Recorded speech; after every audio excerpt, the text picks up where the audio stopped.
پس در بهشت هیچ آزردگی وجود ندارد، نه کمر تو درد میکنه، نه جان تو درد دارد، نه تو آزرده هستی، تمام خواهشات تو پوره هست.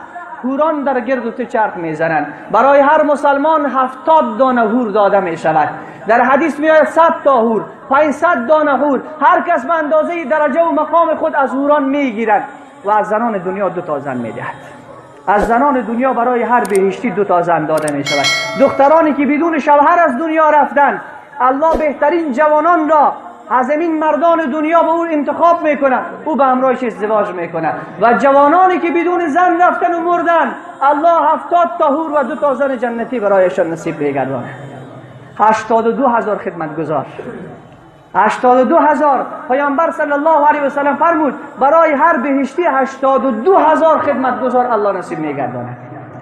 بچه های بهشتی، بچه های